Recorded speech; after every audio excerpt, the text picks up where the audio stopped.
मसीह की। मैं prophet Malkeet happy family ministry से परमेश्वर की हजूरी में आपका फिर से मैं स्वागत करता हूं। और आज फिर मैं आपके बीच में अपने वायदे के मुताबिक परमेश्वर का नया वचन लेकर, नया कलाम लेकर आपके बीच में हाजिर हूं।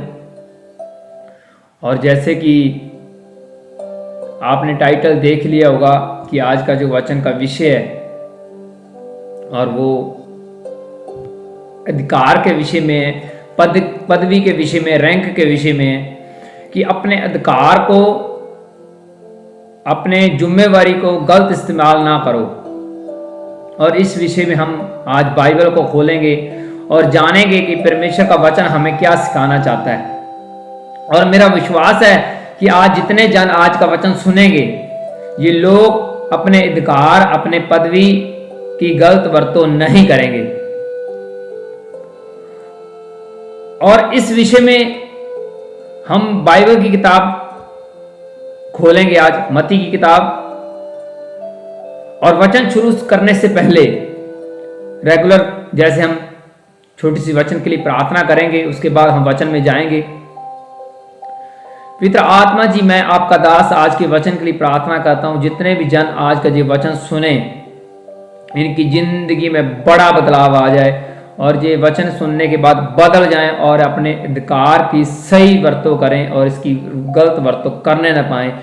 आज के वचन के द्वारा इनकी जिंदगी में बड़ा बदलाव आ जाए, 100 गुना फलों को लेकर आएं और ये फल हमेशा इनके ऊपर बने रहें। यीशु मसीह के सामर्थ्य नाम में मांगते हैं, आमीन आमीन, हालेलुया। अब मैं मत्ती की किताब खोलने जा रहा हूं और उसका 18 अध्याय और उसकी 23 से लेकर 35 तक पढ़ूंगा। और ये यीशु मसीह ने स्वर्ग के विषय में बताया है। और मैं स्टार्टिंग में पढ़ रहा हूं और 18 मत्ती 18 उसकी 23 से लेकर 35 तक पढ़ूंगा। इसमें लिखा है, इसलिए स्वर्ग का राज्य उस राजा के समान है जिसने अपने दासों से लेखा लेना चाहा।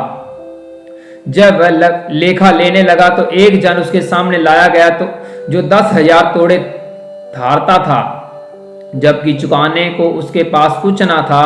तो उसने स्वामी से कहा कि ये और इसकी पत्नी, लड़के वाले और जो कुछ भी इसका है सब बेचा जाए और वह कर्जा चुका कर दिया जाए। और इस पर दास ने गिरकर उसे प्रणाम किया और कहा कि हे स्वामी, धीरज धर, मैं सब कुछ भर दूंगा। तब उस दास के स्वामी ने तरस खाकर उसे छोड़ दिया। उसका धार जो था, पैसों का लेन देन था, क्षमा किया। और ये प्रभु यीशु मसीह की दृष्टांत बता रहा है कि एक राजा है, स्वर्ग का राजा इस तरह का एक राजा है और वो एक व्यक्ति है और वो कर्जदार है। किसका? राजे का। और राजा उसको बोल रहा है कि इसका सारा कुछ बेच डालो और भरपाई कर दो, जो हमने लेना है इनसे, जो कुछ भी पैसे का लेन देन कर लो और सारा कुछ बेच दो। और वो जो नौकर है, राजे का नौकर, वो वहां पे गिरकर यीशु मसीह इस दृष्टांत में बता रहे हैं कि वो एक नौकर गिरकर राजे के सामने प्रणाम कर रहा है और माफी मांग रहा है कि मुझे माफ कर दो, छोड़ दो। और जैसे ही वो लगातार माफियां मांग रहा है, कि क्षमा मांग रहा है कि मुझे छोड़ दो, मैं नहीं दे पाऊंगा, और प्रणाम कर रहा है, और उसने स्वामी ने उसका धीरज देख के, उसका तरस खा के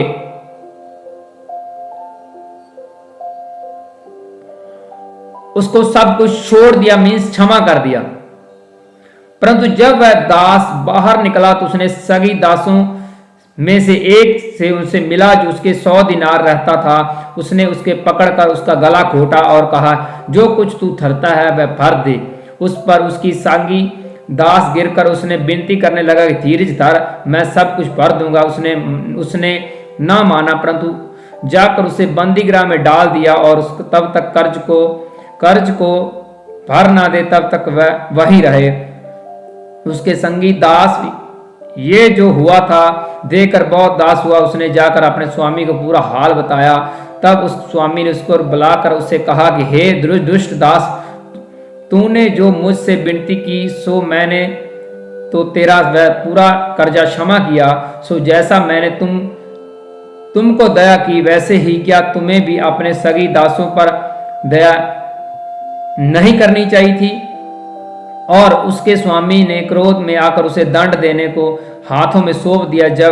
जब तक वह कर्जा भर ना दे तब तक उनके हाथ में ना रहे। उसी प्रकार यदि तुम में से हर एक अपने भाई को मन से क्षमा ना करे तो मेरा पिता जो स्वर्ग में है तुम्हें भी वैसा ही करेगा। हालेलुया। बड़ा अद्भुत वचन है, बड़ा परमेश्वर का अद्भुत कलाम है। ये बात हो रही है कि राजा है और उसका दास है, एक नौकर है, और वो कर्जदार है। किसका कर्जदार है? राजे का कर्जदार है, लेकिन वो दे नहीं पा रहा, असमर्थ है, और वो राजे के सामने झुककर माफी मांग रहा, विनती कर रहा, निवेदन कर रहा कि मुझे छोड़ दो, मेरा सब कुछ ना बेचो, मैं ये नहीं भर सकता। और राजे ने उसके ऊपर तरस किया और उसको छोड़ दिया कि ठीक है, तुम्हारे ऊपर मैं तरस करता हूं, तुम्हें ये भरने की जरूरत नहीं है, मैंने आपको माफ कर दिया। लेकिन वो जैसे ही वो बाहर जा रहा होता है, आगे उसको एक और नौकर मिलता है, उसका नौकर, और सेम यही कंडीशन उसके नौकर के ऊपर भी है। राजे का नौकर और नौकर का आगे नौकर, और जैसे उसके सामने आता है वो भी ऐसे चलाने लगता है राजे के नौकर के आगे कि मेरा कर्जा माफ कर दो। सेम उसी तरह तरले करने लगता है जैसे एक राजा के सामने वो व्यक्ति कर रहा था। उसका भी एक नौकर सेम वैसे तरले कर रहा है, लेकिन जैसे उसने गले से पकड़ा, उसने बोला कि इसके सजा दो, इसको प्रेशर डालो, ये कर्जा देगा। और जैसे उस स्वामी को ये खबर पहुंची, उसने बोला, हे दुष्ट नौकर, मैंने तो तुम्हें माफ कर दिया, लेकिन तुमने आगे अपने नौकर को माफ क्यों नहीं किया? मीन्स मान लो एक व्यक्ति है, वो किसी का कर्जा माफ कर देता है, ठीक है, मैंने छोड़ दिया, लेकिन उसका जो नीचे एक और नौकर है, वो उसका कर्जा वो माफ नहीं करता, उसके ऊपर प्रेशर डालता, उसको मारता पीटता है। इसका मतलब क्या है? इसका मतलब ये है कि तुम्हें जो आगे से मिला है, सेम आपको जैसे आगे से रवैया हुआ, तुम सेम लोगों के ऊपर वो रवैया करोगे। ये मतलब है कि अपने अधिकार की गलत वर्तों ना करो, अपनी कुर्सी की, अपनी पदवी की गलत वर्तों ना करो। ऐसा परमेश्वर पवित्र आत्मा चाहता है। हालेलुया। राजा, उसका नौकर, राजे ने नौकर का कर्जा माफ कर दिया, लेकिन वो अपने नीचे नौकर का कर्जा माफ नहीं कर पा रहा। बोलता नहीं, ये तुम्हें देना पड़ेगा।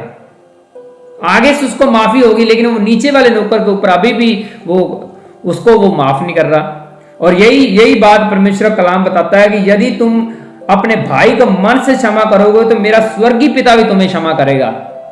आज लोग एक दूसरे को माफ करना नहीं चाहते, बिल्कुल नहीं करना चाहते। उनको लगता है कि अगर मैंने माफ कर मर जाऊंगा, लेकिन मैं माफ नहीं करना। अगर तुम्हें परमेश्वर माफ कर रहा है, तुम अपने नीचे दुश्मनों को फिर माफ क्यों नहीं करना चाहते? तो फिर तो तुम्हें भी सजा मिलनी चाहिए। मान लो आपने कोई गलती करी है और परमेश्वर ने अपने सेवक के द्वारा आपके ऊपर प्रकट किया और बोला कि ये श्राप टूट गया, आपके बाद आप माफ हो, लेकिन आपका कोई और दुश्मन है, तुम उससे माफ नहीं करोगे, तो फिर काम नहीं चलेगा। इसीलिए लोग आज प्रार्थनाएं करते हैं, उनकी प्रोफेसी होती है कि ये काम होने वाला है, और माफियां मांगते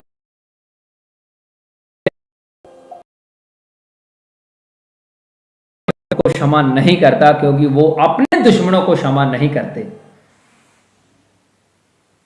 जो चीज तुम परमेश्वर से माफी की उम्मीद रखी हुई है कि परमेश्वर मुझे माफ करे, लेकिन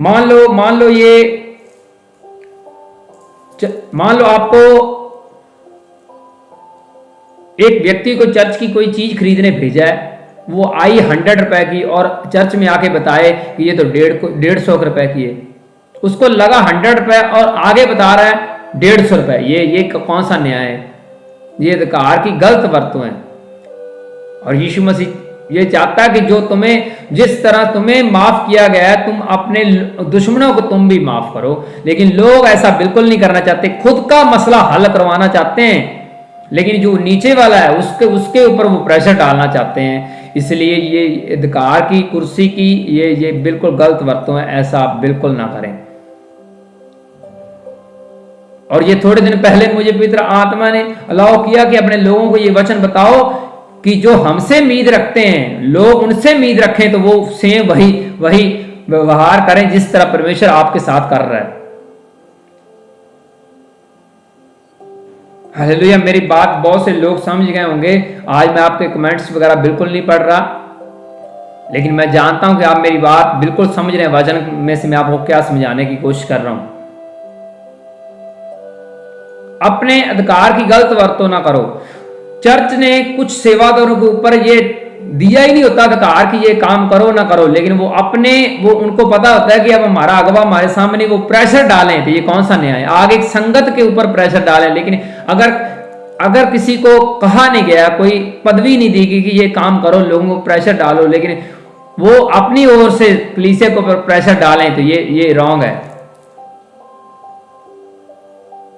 अपने अधिकार की गलत वरतों करना। मान लो हमने किसी सेवादार को खड़ा किया है कि ये चर्च की सेवा करेगा, ठीक है, सेवा कर रहा है, लेकिन कुछ बातें उनको कही नहीं गई, नहीं समझाई गई, लेकिन वो अपनी ओर से करने लग रहा है, अपनी कुर्सी की, अपने अधिकार की गलत वरतों कर रहा है। तो ये परमेश्वर चाहता है कि ऐसा आप ना करें।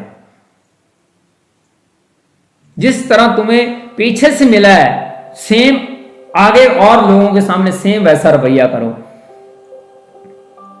जिस तरह वो नौकर अपने राजा से माफी तो ले रहा था कर्जे की, लेकिन वो अपने नौकर को माफ नहीं करना चाहता। और सेम परमेश्वर यही कहना चाहता है कि जो तुम परमेश्वर से माफी मांग रहे हो लेकिन अपने भाई को माफ नहीं करते, तो फिर काम नहीं चलेगा। इसीलिए आप जितनी मर्जी प्रार्थनाएं कर लो, कुछ भी कर लो, क्योंकि आप अच्छा लेना चाहते हैं, लेकिन आगे अच्छा देना नहीं चाहते। कुछ भी अपनी कोठड़ी में सब कुछ अच्छा करना चाहते हैं, दूसरे की कोठड़ी में नहीं करना चाहते। यही तो मेन प्रॉब्लम है। लेकिन बाइबल क्या बोलती है? बाइबल हमें बोलती है कि परमेश्वर ने जगत से इतना प्रेम किया कि उसने अपना इकलौता बेटा दे दिया। आपसे प्रेम किया क्या? आपके गुआंढियों को प्रेम किया? उसने बोला पूरे धरती के लोगों को उसने प्रेम किया, पूरे संसार को उसने प्रेम किया। आप अकेले को प्रेम किया क्या? अगर परमेश्वर ने सबको प्रेम किया तो फिर आपका भी फर्ज बनता है ना, उसके दर्शन के अंदर आप रहें, उसके विजन के अंदर रहें। उसने पूरी धरती के ऊपर लोगों को प्रेम किया, तो फिर आप कुछ लोगों को प्रेम रखें, बाकियों से नफरत रखें। ये कौन सा न्याय है? ये आप अपने अधिकार की गलत वरतों करेंगे अगर आप परमेश्वर के विजन के अंदर नहीं है, दर्शन के अंदर नहीं। परमेश्वर का हार्ट की क्या इच्छा थी कि परमेश्वर ने दुनिया को, धरती को, जगत को इतना प्यार किया कि उसने अपना इकलौता बेटा दे दिया। क्या आप कुछ लोगों को प्रेम रखते हैं या कुछ लोगों से दुश्मनी रखते हैं? ये आपका न्याय बिल्कुल गलत है।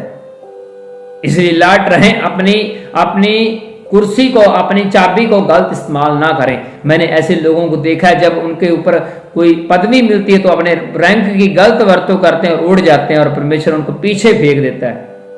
यह भी एक समझने वाली बात है। और आत्मा में आपकी ग्रोथ रुक जाएगी अगर आप अपने अधिकार को गलत इस्तेमाल करते हो। तो बाकियों को कुछ और बताते हो, आप कुछ और कर रहे हो, तो ये फिर बड़ी प्रॉब्लम वाली बात है। इसलिए अलर्ट रहें, अपनी जिम्मेवारी को सही तरीके से निभाएं। जिस तरह आपको बोला गया है, आपको जस पीछे बोला गया तो अपने लोगों को जस बोलोगे। अगर आपको नो बोला गया तो अपने लोगों को, आगे वाले को नो ही बोलोगे। ये नहीं है कि बात को घुमा फिरा देना, नहीं तो फिर प्रॉब्लम हो जाएगी। ऐसा गेजी ने किया था, किसके साथ? लीशा के साथ। उसने चोरी चोरी वो गिफ्ट लेने की कोशिश की, जो एलीशा ने नहीं लिए, गेजी ने उसको स्वीकार करने की कोशिश करी। किनसे? नामान कोड़ी से। अधिकार की गलत वरतों करी। आज भी हमारी मिनिस्ट्री का रूल कानून है, अगर कोई सेवादार अपने अधिकार की गलत वरतों करता है, अपनी मन मर्जी करता है, चोरी करता है मिनिस्ट्री में, तो परमेश्वर को अच्छे से पता है कैसे उसको खत्म करना है मिनिस्ट्री से, कैसे उसको उड़ाना है। यही एक कारण है कि लोग मिनिस्ट्री से उड़ क्यों जाते हैं। जब उनको कोई पदवी मिली या मिलती है तो वो अपने अधिकार की गलत वरतों करने लग जाते हैं, अपनी मन मर्जी करने लग जाते हैं। उनको पता हमारा अगवा हमें देख थोड़ा न रहा है, हम जो मर्जी करते फिरें। बस यही बड़ी प्रॉब्लम, यही जड़ है चर्च से बाहर निकालने के लोगों की। यही मन मर्जी करना।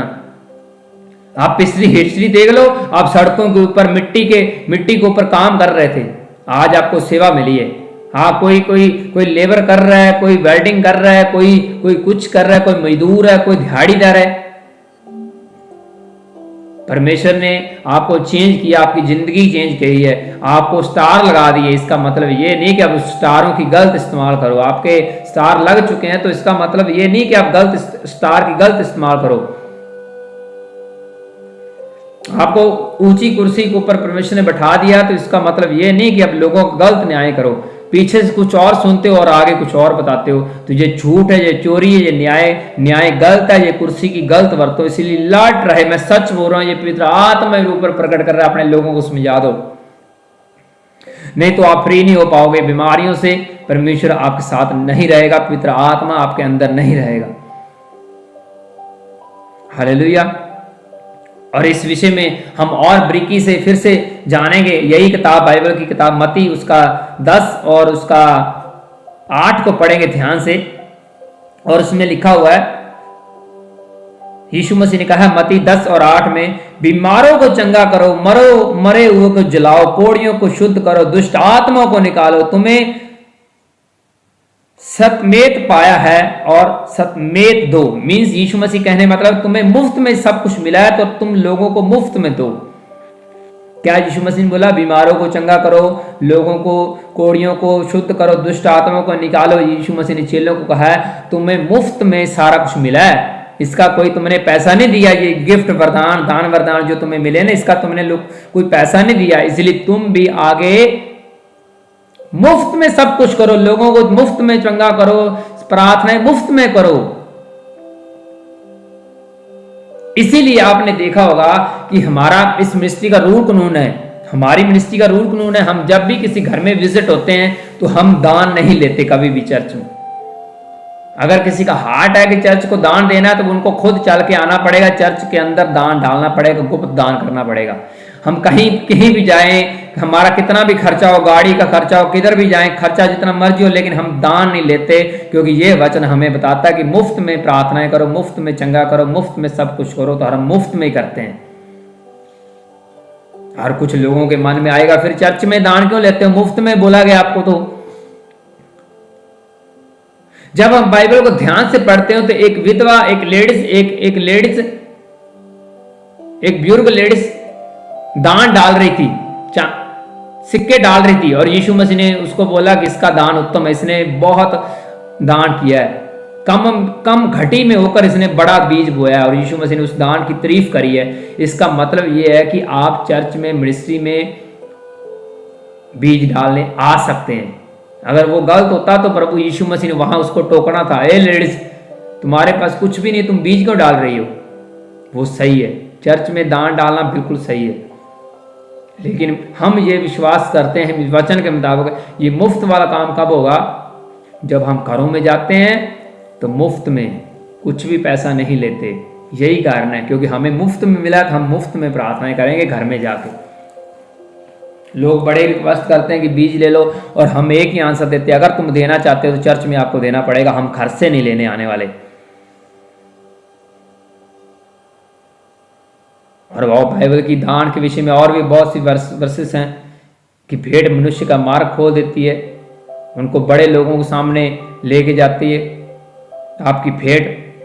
इसलिए भेड़ देना जरूरी है। हम ये दान समाज देने को गलत बिल्कुल नहीं बोल रहे, और ना ही हम इसको गलत करने की कोशिश कर रहे हैं, लेकिन हम ये आपको आज वचन में बताना चाहते हैं कि आपको जो कुछ मिला है, यीशु मसीह ने बोला कि मुफ्त में चंगा करो, तो हमें मुफ्त मिला तो हम आगे से पैसे कैसे लगा सकते हैं घर में जाके कि हमें पैसे दे दो, हम प्रार्थनाएं करने आए, चल के प्रार्थना करने आए।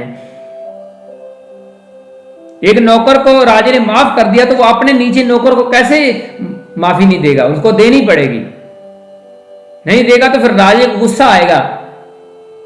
अगर आपको परमेश्वर ने माफ कर दिया, आप अपने भाई को, अपने रिश्तेदारों को माफ नहीं कर पा रहे, तो परमेश्वर फिर आपको माफ नहीं करेगा।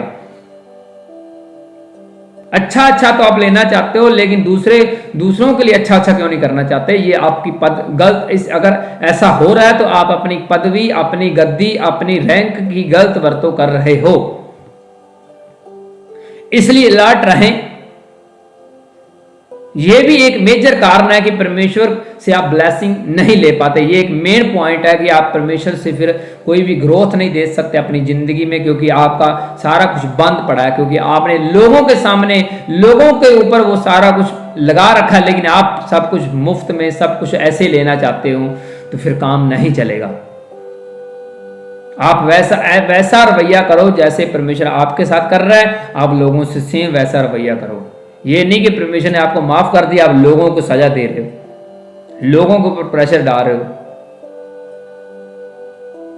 नहीं तो आपकी पवित्र आत्मा आपकी गवाही नहीं करेगा, आपको कोई मैसेज नहीं आने वाला कि परमेश्वर का मास्टर प्लान क्या है आपकी जिंदगी में, आपको समझ नहीं आएगा, क्योंकि आप अपने अधिकार की वरतों गलत कर रहे हो। तो इसलिए अलर्ट रहो। अगर आप खुद माफ होना चाहते हैं तो आपको लोगों को करना ही पड़ेगा। आप चाहते हैं कि आपका कर्जा माफ हो जाए, तो आपके जो कर्जदार हैं उनको भी आपको माफ करना ही पड़ेगा। अपने अधिकार की वरतों सही करनी ही पड़ेगी तब तक जब तक आप स्टैंड में आ नहीं जाते, वचन में आ नहीं जाते, तब तक आपका कोई हल नहीं है। इसीलिए तो प्रभु यीशु मसीह ने बोला कि जिस नाप से नापोगे आपके लिए भी वैसा होगा। जिस तरह चाहते हो कि आपके साथ लोग रवैया करें, आप और लोगों के साथ सेम वैसा रवैया करो। हालेलुया। फाइनल मैं फिर कहूंगा कि अपने अधिकार की गलत वरतों ना करो। बाइबल में जहां कहीं भी अधिकार की गलत वरतों हुई है, परमेश्वर ने उन लोगों को रिजेक्ट किया है, खत्म किया है, नाश किया है। इसलिए आप धरती के ऊपर फलना फूलना चाहते हो तो अपने अधिकार की सही वरतें करो। और ये सब ज़्यादा मैसेज मेरा उन लोगों के ऊपर आत्मा मुझे अगुवाई कर रहा है जो चर्च के टीम मेंबर हैं, चर्च के सेवादार हैं। आप कहाँ थे, आज कहाँ हैं? अपनी सेवा जिम्मेवारी के साथ करो ताकि परमेश्वर आपको पीछे नहीं आगे बढ़ाए, तरक्की दे। ये नहीं कि आप मिनिस्ट्री में आके आपकी एक आँख टेढ़ी टेढ़ी चल रही है, या कोई चाल खेल रहे हैं, या कहीं कपला कर रहे हैं, कोई ऐसा नहीं होना चाहिए। अपने अधिकार की सही वरतों करो, नहीं तो खत्म हो जाओगे। कहाँ से? चर्च से। इतना अद्भुत वचन परमेश्वर हमें बता रहा है। पिछले दिनों में हमने बताया कि आत्मिक सलाह परमेश्वर को अच्छी लगती है, फालतू की धरती की सलाहें परमेश्वर को ना दे, नहीं तो आप पीछे चले जाओगे। जिस तरह प्रभु यीशु मसीह को पतरस छिड़क रहा था, बोल रहा था कि तुम क्रॉस के ऊपर, सलीब के ऊपर नहीं जाओगे, और यीशु मसीह ने बोला तुम्हारी सलाह मुझे अच्छी नहीं लगी, तुम मेरी आंखों से दूर चले जाओ। सलाह देने के कारण आप पीछे जा सकते हैं। अपने अगवे को गलत सलाह देने के कारण आप पीछे जा सकते हैं। अपने अधिकार की गलत वरतों के करने के कारण आप पीछे जा सकते हैं। तैयार रहें, आने वाले दिनों में आप आत्मा में और बढ़ने वाले, फलने फूलने वाले। मेरे अंदर ये पवित्र आत्मा मुझे सेंस कर रहा है, मैं सच बोल रहा हूँ। हालेलुया। और परमेश्वर जैसे हर बार हमें अद्भुत वचन दे के भेजता है, कल भी हमें परमेश्वर अद्भुत वचन देगा क्रिसमस वाले दिन। और मेरा विश्वास है कि आज का वचन सुनने के बाद आप जरूर बदल गए होंगे और अपने अधिकार की सही वरतों करेंगे। आइए हम वचन के लिए प्रार्थना करें। पवित्र आत्मा जी, मैं आपका दास आज के वचन के लिए प्रार्थनाएं करता हूँ। जितने भी जन जहाँ कहीं भी सुन रहे हैं, आंखें बंद करके जहाँ कहीं भी ये लोग प्रार्थनाएं कर रहे हैं, परमेश्वर इनकी प्रार्थनाएं सुनो और उनको उत्तर दो। पवित्र आत्मा इनको ऐसा बदल दो, ये अपने अधिकार, अपने पदवी की गलत वरतों ना करें और ये पीछे ना जाएं बल्कि आगे बढ़ें। इनकी आंख निर्मल हो जाए, इनका पूरा शरीर उजाले में चला जाए, इनका मन शुद्ध हो जाए और ये चीटिंग करने वाले ना बने। पवित्र आत्मा जी आपके साथ वफादारी के साथ चलते रहें, या अपने अधिकार की सही वरतों करें। पवित्र आत्मा इनके हार्ट को छुओ और बदलो। आज का वचन इनको 100 गुना फल दे और ये फल हमेशा हमारे ऊपर बना रहे। यीशु मसीह के सामर्थी नाम में मांगते हैं, आमीन आमीन आमीन। हालेलुया। और आज जैसे 24 दिसंबर और कल 25 रात को 25 हो जाएगा, और जितने भी यूट्यूब के जितने भी लिसनर हमें देख रहे हैं, सुन रहे हैं, सबको मैं एडवांस में मैरी क्रिसमस बोलता हूँ। प्रभु यीशु मसीह के जन्मदिन की सबको हार्दिक शुभकामनाएं। प्रभु यीशु मसीह का जन्म चाहे किसी भी तरीक को हुआ हो, लेकिन हम 25 को सेलिब्रेट करेंगे और वो कल है। हमें इतना पता है कि यीशु मसीह धरती के ऊपर आया है और हम उसका बर्थडे भी सेलिब्रेट जरूर करेंगे। और कल को 25 दिसंबर क्रिसमस की बड़ी मीटिंग है। मैं सबको इनवाइट करता हूँ इस मीटिंग में, और मेरा विश्वास है इस मीटिंग में आप परमेश्वर के बड़े हाथ को अपने ऊपर देखेंगे। हालेलुया। और अगर कोई इस मिनिस्ट्री के अंदर कल की मीटिंग के अंदर क्रिसमस जो सेलिब्रेशन हो रहा है उसके अंदर आपका कोई भी पोस्टर है या बैनर बनाया रखा है आपने, या क्रिसमस ट्री है, या कुछ भी यीशु मसीह के विषय में आपने कोई टैलेंट है या कोई चीज़ बना रखी है, तो वो आप चर्च में कल लेके आ सकते हैं, उसको जुम्मश कर सकते हैं, शो कर सकते हैं, लोगों को दिखा सकते हैं। यीशु मसीह के लिए कुछ भी कर सकते हैं। इस विषय में गुब्बारे लेके आ सकते हैं। मैं गिफ्ट की मांग बिल्कुल नहीं करूँगा, मैं पर्सनली गिफ्ट नहीं लेता, आपको पता ही है। लेकिन यीशु मसीह के विषय में आप क्रिसमस लिखा हुआ बैनर, वॉलपेपर, कुछ भी है आपके पास, तो आप लेके आ सकते हैं कल। हालेलुया। और मैं फिर से आपको मैरी क्रिसमस एडवांस में बोलता हूँ, और नए वर्ष की आप सबको हार्दिक शुभकामनाएं देता हूँ। जो नया साल आने वाला है, 21 को हम बाय बाय करने वाले हैं और 22 का हम स्वागत करते हैं यीशु मसीह के नाम में। हालेलुया। और फिलहाल समय हो चुका है आपकी प्रार्थना के लिए, सबके लिए मैं प्रार्थनाएं करने वाला हूँ। अपनी प्रार्थना को विश्वास के साथ रिसीव करें। और पवित्र आत्मा मुझे बोल रहा है कि इन लोगों के लिए बुद्धि के लिए प्रार्थनाएं करो। आज मैं आपके लिए स्पेशल प्रार्थनाएं करने के लिए जा रहा हूँ, आपकी बुद्धि के लिए। आपकी बुद्धि ग्रोथ करे, परमेश्वर की तरह आप सोचने लगो, उसकी आत्मा की तरह आप सोचने लगो। ये आज मैं प्रार्थना करने वाला, रिसीव करें। पवित्र आत्मा जी, मैं आपका दास इन सब लोगों के लिए प्रार्थनाएं करता हूँ, जितने भी जन जहाँ कहीं भी सुन रहे हैं, देख रहे हैं, परमेश्वर इनको छुए और आज़ाद करे। इनकी बुद्धि विकसित होने पाए यीशु मसीह के सामर्थ्य नाम में। ये और गहरे भेद परमेश्वर आपका जानने पाए। ये बाइबल पढ़ने वाले बने, वचनों के ऊपर चलने वाले बने, परमेश्वर के काम करने वाले बने, परमेश्वर का नाम रोशन करने वाले बने। पवित्र आत्मा इनकी सब बीमारियां इनको छोड़ के जाती रहे और ये चंगे हो जाए, इनकी रिपोर्ट्स नॉर्मल आ जाए। यीशु मसीह के सामर्थ्य नाम में मेरी प्रार्थना है। परमेश्वर का आत्मा इनके घर को आज़ाद करे यीशु मसीह के सामर्थ्य नाम में। मैं ऐसे पेशेंट देख रहा हूँ जिनको ब्लड की कमी है, वो पूरी हो रही है। पवित्र आत्मा मुझे ये सेंस कर रहा है। मेरी प्रार्थना बच्चों के लिए, बड़ों के लिए, जो बीमार हैं वो चंगे हो जाएं। इस सर्दी में वो बच के रहें। पवित्र आत्मा इनके साथ रहे और सब तरह के एक्सीडेंट को कैंसिल कर देता हूँ। और कल की मीटिंग के लिए परमेश्वर मेरी प्रार्थना, जो आपका बर्थडे हम सेलिब्रेट कर रहे हैं, उस मीटिंग में आपका बड़ा हाथ हो, कोई भी किसी चीज़ की कमी ना हो।